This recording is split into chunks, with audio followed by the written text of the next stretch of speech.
Oh, that femur fracture looks painful. Let's pull on it. Wait, what? Yes, pulling on a broken leg is often the perfect solution, but only if we do it right. And I'm going to tell you how on this One for the Road.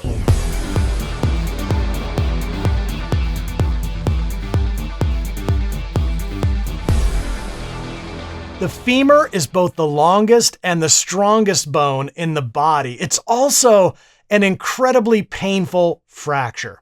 It requires a high energy force to fracture it. So we're talking about motorcycle accidents, high impact falls, and T-bone type motor vehicle accidents. Those are all common mechanisms for this type of fracture. And once the femur does break, there is a high risk of other complications like hemorrhage, fat embolism, and infection. In the pre-hospital setting, an inappropriately managed femur fracture can also lead to long-term complications like leg shortening, misalignment, prolonged healing, deep vein thrombosis. Those are all reasons why we splint a femur, and we want to do it right. So that's where our friend the traction splint comes along. When a femur fracture meets criteria for traction splinting, it can be an amazing tool for pain reduction and for just proper care. But it is often something that stays in the bag because of our personal discomfort with using it. Traction splinting is a little bit complicated. It's a low frequency skill, so it can sometimes be tempting to just splint the leg in place and then move on. But unsplinted femur fractures are extraordinarily painful, and you're doing the patient a disservice.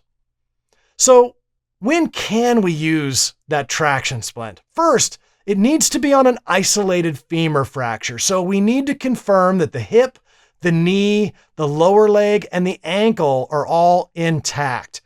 If we have a joint trauma, we don't want to go using the traction splint and pulling on the leg. When we do decide to apply traction, we should start with the ankle securing device. That's a good anchoring point. Have someone else assemble the traction splint, measuring it off of the patient's unbroken limb.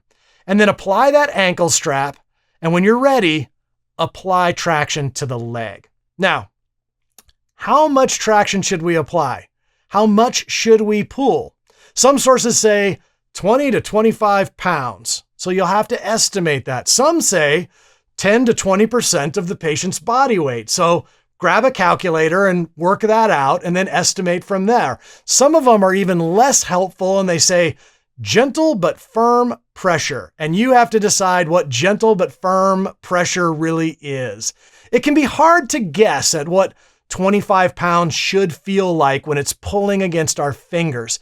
I think a good measure is to use the patient's other leg. We're trying to get the leg close to the same length as the good leg without increasing the patient's pain.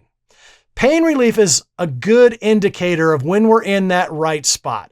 If the trauma was isolated to the femur, we should get some relief of pain after some initial discomfort. If we cause more pain or pain in a different location, or that pain is prolonged after we've applied that traction, we may want to consider using a non-traction splinting strategy. And don't forget to check that adequate circulation once we've pulled that tension on it. We still should have motor function, sensation, temperature, and pulses after the application of the traction splint. I hope that helps you. I hope it encourages you to pull the traction splint out when the patient needs it. And I appreciate you watching. I'm Steve Whitehead, and that is One for the Road.